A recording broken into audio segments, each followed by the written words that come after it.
శ్రీరామచంద్రాయ నమః. శ్రీ సీతారామాభ్యాం నమః. శ్రీమద్ వాల్మీకి రామాయణము కిష్కింధాకాండము 42వ సర్గము. సుగ్రీవుడు సీతాన్వేషణ నిమిత్తమై తన మామయగు సుషేణుని యొక్క నేతృత్వమున కొంతమంది వానరయోధులను పశ్చిమ దిశకు పంపుచూ వారికి ఆ దిక్కును గల విశేషములను తెలుపుట. అంగదాది వానరులను దక్షిణ దిశకు పంపిన పిమ్మట వానరరాజైన సుగ్రీవుడు తార యొక్క తండ్రియు తనకు మామయూ అయిన సుషేణుని కడకు చేరి దోసిలొగ్గి నమస్కరించెను. యూథపతియగు ఆ సుషేణుడు మేఘము వలె నీలవర్ణము గలవాడు, మిగుల పరాక్రమశాలి. అతడేగాక మరీచి మహర్షి కుమారుడును మిక్కిలి తేజస్వియు అయిన మారీచుడు కూడా అక్కడనే ఉండెను. అతడు మహేంద్రునితో సమానమైన వర్చస్సు గలవాడు. ఆ కపివరుడు సూరులగు వానరులతో గూడి ఉండెను. అతడు సూక్ష్మబుద్ధి గలవాడు, ఎంతయో బలాఢ్యుడు, వేగమున గరుత్మంతునితో సమానుడు. ప్రముఖులైన వానరులు పెక్కుమంది అతని చుట్టూను చేరియుండిరి. ఇంకను మరీచ మహర్షి అంశలతో పుట్టిన వానరులు కొంతమంది అచటనే యుండిరి. వారును మహాబలశాలులు, తేజస్సంపన్నులు. వారినందరినీ సీతాన్వేషణకై పశ్చిమ దిశకు వెళ్లవలసినదిగా ఆదేశించుచు సుగ్రీవుడు ఇట్లు నుడివెను. ఓ వానర ప్రముఖులారా, సుషేణుని నాయకత్వమున మీరు అందరును 2,00,000 మంది వానర వీరులతో గూడి సీతాదేవి జాడను తెలుసుకొనుడు. ఓ కపిశ్రేష్ఠులారా, సౌరాష్ట్ర ప్రాంతములను, బాహ్లిక దేశములను, సోర భీమ ప్రదేశములను, విశాలములై మనోహరముగా ఉండేటి జనపదములను, మహానగరములను, పున్నాగ వృక్షములతోనూ, వకుల వృక్షములతోనూ, ఉద్దాలక వృక్షములతోనూ, మొగలి పొదలతోడను కూడియున్న మధ్యదేశమును సీతాదేవి కొరకై గాలింపుడు. పవిత్రమైన చల్లని జలములతో పశ్చిమ దిశకు ప్రవహించడి నదీ తీరముల యందును, మునీశ్వరులు తపశ్చర్యలను అనర్చెడి వనముల యందును, దట్టమైన అడవులలోను, దుర్గమములైన కొండలపైనను సీతాదేవికై అన్వేషింపుడు. అనంతరము పశ్చిమ దిశ యందు మరుభూముల వంటి మెట్టనేలలను, నిటారుగానున్న శిలాప్రాంతములను, కొండలచే ఆవరింపబడి ఉన్న దుర్గమ ప్రదేశములను బాగుగా వెదకుడు. ఓ వానరులారా, పిదప ఇంకనూ పడమర దిశగా సాగినచో సముద్ర తీరమునకు చేరుదురు. అందలి జలములలో తిమింగిలములు, మొసళ్ళు సంచరించుచుండును. ఆ సముద్ర జలములు ప్రశాంతముగా ఉండును. ఆ సాగర తీరమున గల మొగలి పొదలలోనూ, కానుగ తోపులలోనూ, కొబ్బరి తోటలలోనూ మీ వానరులందరూ సంచరింపవచ్చును. ఆ తీరమున గల పర్వతముల యందును, వనములలోనూ రావణుని నివాసమును సీతాదేవి ఆచూకిని తెలుసుకొనుటకై తీవ్రముగా అన్వేషింపుడు. అనంతరము మురచీ పట్టణమును, రమ్యమైన జటీపురమును, అవంతిని, అంగలోపాపురిని, అలక్షిత వనమును, ఇంకను విశాలములైన ప్రదేశములను, పట్టణములను గాలింపుడు. సింధు నదము సముద్రమున కలియు ప్రదేశమున హేమగిరి అను ఒక పర్వతము గలదు. అది 100 శిఖరములు గలది, ఎత్తైన వృక్షములతో నిండినది. రమ్యములైన ఆ పర్వత శిఖరముల యందు సింహముల వలె క్రూరములైన పక్షులు నివసించుచుండును. అవి తిమింగలములను, ఏనుగులను కూడా తమ గూండ్ల అనగా నివాసములలోనికి ఈడ్చుకొని పోవుచుండును. ఆ సింహముల అనగా ఆ క్రూర జంతువుల నివాస స్థలములు నీటితో నిండిన ఆ విశాల ప్రదేశమునందు అంతటనూ గలవు. వాటి సమీపమున గల శిఖరముల యందు మదపుటేనుగులు మిక్కిలి గర్వించినవై మేఘగర్జనల వలె ఘీంకరించుచు ఒడలు మరచి తిరుగుచుండును. చిత్రమైన వృక్షములు గల దాని బంగారు శిఖరము మహోన్నతమై ఆకాశమును తాకుచుండును. కామరూపులైన మీ వానరులందరూ అందు అడుగడుగునను గాలింపవలెను. కొంచెము ముందునకు సాగిన పిమ్మట సముద్ర మధ్యమున పారియాత్రము అనే ఒక మహాపర్వతము గోచరించును. దాని బంగారు శిఖరము 100 యోజనముల విస్తృతి కలిగియుండును. సామాన్యులకు దాని దర్శనము దుర్లభము. మీరు అచటికి వెళ్ళి సీతాదేవి కొరకై బాగుగా వెతకవలెను. ఆ పారియాత్ర పర్వత శిఖరముపై 24 కోట్ల మంది గంధర్వులు నివసించుచుందురు. వారు కామరూపులు, వేగగమనులు, అగ్నితో సమానమైన తేజస్సు గలవారు, భయంకరులు.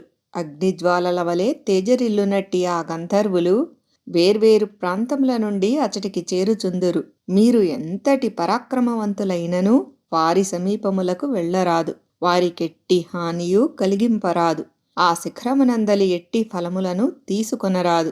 ఏలనన దృఢకాయులు, మహాబలశాలులు, వీరులు, మిగుల భయంకరులు అయిన ఆ గంధర్వులు అచటి ఫలమూలములను రక్షించుచుందురు. వారిని ఎదుర్కొనుట మిగుల కష్టము.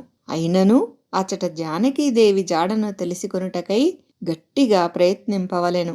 వానరులుగా ప్రవర్తించు వారికి ఆ గంధర్వుల వలన ఎట్టి భయమూ ఉండదు. పారియాత్ర పర్వతమునకు సమీపములో సముద్రమునందు వజ్రగిరి అను పేరుగల ఉన్నతమైన ఒక పర్వతము గలదు. అది వివిధములగు వృక్షములతోనూ లతలతోనూ శోభిల్లుచుండును. వైఢూర్యముల వలె అది స్వచ్ఛములైన కాంతులతో విలసిల్లుచుండును. వజ్రము వలె ఆ గిరి కఠినమైనది. ఎటు చూచినను అది 100 యోజనముల మేరకు వ్యాపించియుండును. దాని వైభవము అపూర్వము. ఆ గిరిగుహలయందు ఆ తల్లి ఆచూకీ కొరకు పట్టుబట్టి గాలింపవలెను. ఆ సమీపముననే చక్రవంతము అను ఒక మహాశైలము గలదు. అది సముద్రమున 4వ వంతు వ్యాపించియున్నది. దానిపై విశ్వకర్మ 1000 అంచులు గల ఒక చక్రమును నిర్మించెను. పురుషోత్తముడైన శ్రీ మహావిష్ణువు ఆ పర్వతమునందు నివసించుచున్న పంచజనుడు, హయగ్రీవుడు అను దానవులను చంపి వారి నుండి పాంచజన్యము అను శంఖమును, సుదర్శనము అను సహస్రార చక్రమును తీసుకుని వచ్చెను. చిత్రములైన ఆ పర్వత సానువుల యందును, విశాలములైన గుహల యందును రావణుని నివాసమును, వైదేహి జాడను పసిగట్టుటకై తీవ్రముగా వెదకుడు. ఓ వానరులారా, ఆ చక్రవంతగిరికి 60 యోజనముల దూరములో అగాధమైన ఆ సముద్రమున వరాహగిరి కలదు. అది బంగారు శిఖరములతో విలసిల్లుచుండును. దానిపై ప్రాగ్జ్యోతిషపురము గలదు. అది సువర్ణమయము. ఆ నగరమును నరకుడు అను దానవుడు పరిపాలించుచుండును. అతడు కడు దుష్టాత్ముడు. అచటి చిత్ర విచిత్రములైన సానువులయందును, విశాలములైన గుహలయందును సీతాదేవి జాడను, రావణుని నివాసమును తెలుసుకొనుటకై గట్టిగా అన్వేషింపుడు. ఆ వరాహగిరిని దాటిన పిమ్మట సర్వ సౌవర్ణ పర్వతము వచ్చును. దాని గుహల లోపలి భాగములును వెలుపలి భాగములును సువర్ణమయములు. అది నిరంతరము వేల కొలది జలధారలతోడను సెలయేళ్లతోడను విరాజిల్లుచుండును. ఆ పర్వతముపై అంతటను సంచరించుచుండెడి ఏనుగుల ఘీంకారములు, వరాహముల గుర్ఘురధ్వనులు, సింహముల గర్జనలు, పెద్ద పులుల గాండ్రింపులు ఆ గుహలలో ప్రతిధ్వనించుచుండును. ఆ ప్రతిధ్వనులకు రెచ్చిపోయి ఆ గజాదులన్నీయును ప్రతిగర్జనలను చేయుచుండును. అటు పిమ్మట మీరు మేఘవంతము అను పర్వతమునకు చేరుదురు. ఆ గిరిపైననే దేవతలు మహేంద్రుని సురరాజుగా పట్టాభిషిక్తుని గావించిరి. ఆ ఇంద్రుడు పచ్చని గుర్రములు కలవాడు, వైభవోపేతుడు, పాకాసురుని సంహరించినవాడు. దేవేంద్రుని వలన సురక్షితముగా ఉన్న ఆ మేఘవంత పర్వతమును దాటి ముందునకు సాగిన పిమ్మట మీకు 60,000 బంగారు కొండలు కనపట్టును. అవి అన్ని వైపులా బాలసూర్యుని కాంతులతో వెలుగొందుచుండును. ఆ పర్వతములపైనున్న వృక్షములు బంగారు వన్నెగల పువ్వులతో చూడ ముచ్చట గొల్పుచుండును. ఆ బంగారు కొండల మధ్య పర్వతములకు రాజైన మహోన్నతమగు మేరుగిరి మీకు దర్శనమిచ్చును. పూర్వకాలమున సూర్యుడు ప్రసన్నుడై ఆ మేరు పర్వతమునకు ఒక వరమును ఇచ్చుచూ ఇట్లు పలికెను. ఓ పర్వతరాజా, నిన్ను ఆశ్రయించుకొనిన వారందరూ నా అనుగ్రహ ప్రభావముచే రాత్రింబవళ్ళు బంగారు కాంతులతో విరాజిల్లుచుందురు. నీపైన నివసించెడి దేవతలు, గంధర్వులు, దానవులు నీయందు అనురక్తులై బంగారు వన్నెగల దివ్య తేజస్సులతో వెలుగొందుదురు. విశ్వే దేవతలు, మరుద్గణములు, అష్టవసువులు, ఇతర దేవతలు సాయం సమయమున శ్రేష్టమైన మేరు పర్వతమునకు విచ్చేసి సూర్యభగవానుని ఉపాసింతురు. ఆ కర్మసాక్షి వారి పూజలను అందుకొనిన పిమ్మట సమస్త ప్రాణులకును అదృశ్యుడై అస్తాద్రిని చేరును. సువిశాలములైన ఆ మేరు పర్వత భూములను కూడా జానకీదేవి జాడ కొరకై అన్వేషించుట మరువరాదు సుమా. మేరు పర్వతమునకును అస్తాద్రికిని మధ్య 10,000 యోజనముల దూరము కలదు. దానిని ఆ మార్తాండు అర్ధముహూర్త కాలములో అధిగమించి అస్తాచలమును చేరగలడు. ఆ పశ్చిమాద్రి శిఖరముపై విశ్వకర్మ దివ్యమైన ఒక మహాభవనమును నిర్మించెను. అది పెక్కు మేడల వరుసలతో గూడి సూర్యకాంతులతో విరాజిల్లుచుండును. ఆ మహాభవనము పాశహస్తుడైన మహాత్ముడగు వరుణుని నివాసస్థానము. దాని ప్రాంగణము వివిధములగు పక్షులకు నిలయమైన చిత్ర విచిత్రములగు వృక్షములతో శోభిల్లుచుండును. మేరుగిరికిని అస్తాద్రికిని మధ్య 10 శాఖలు గల ఒక మహా తాళవృక్షము గలదు. అది బంగారు కాంతులీనుచూ దర్శనీయముగా ఉండును. దాని క్రింద భాగమున ఒక చిత్రమైన వేదిక అలరారుచుండును. అచటి దుర్గముల యందును సరస్సుల తటముల యందును నదీ తీరముల యందును సీతాదేవి జాడకై రావణుని నివాసమునకై బాగుగా గాలింపుడు. ఆ ప్రాంతమున మేరుసావర్ణి అను మహర్షి గలడు. అతడు మిగుల ఖ్యాతిగన్నవాడు, సమస్త ధర్మములను ఎరిగినవాడు, బాగుగా తపమనరించిన పవిత్రాత్ముడు, బ్రహ్మదేవుని అంతటివాడు. ఆ మహాముని సూర్యుని వలె మహా తేజస్వి. ఆ మహాత్మునకు సాష్టాంగముగా ప్రణమిల్లి మైథిలి ఆచూకిని గూర్చి అభ్యర్థింపుడు. అందువలన కార్యసిద్ధి కలుగవచ్చును. సూర్యభగవానుడు ప్రాతకాలమునందు ఉదయగిరి నుండి అస్తాద్రి వరకు గల జగత్తును పూర్తిగా చీకట్లను పారద్రోలి సమస్త ప్రాణులకును వెలుగులను ప్రసాదించును. సాయం సమయమునకు అస్తాద్రిని చేరును. ఓ వీరులారా, పశ్చిమ దిశయందు ఇంతవరకే వానరులు వెళ్ళగలరు. అటు పిమ్మట సూర్యుని ప్రకాశము గాని ఏ దేశపు సరిహద్దు గాని కనపట్టదు. కావున ఆ తరువాత గల ప్రదేశమును గూర్చి నేను ఎరుగను. అస్తాద్రి వరకు గాలించి రావణుని నివాస స్థానమును జానకీదేవి జాడను తెలుసుకొని నెల లోపల తిరిగిరండు.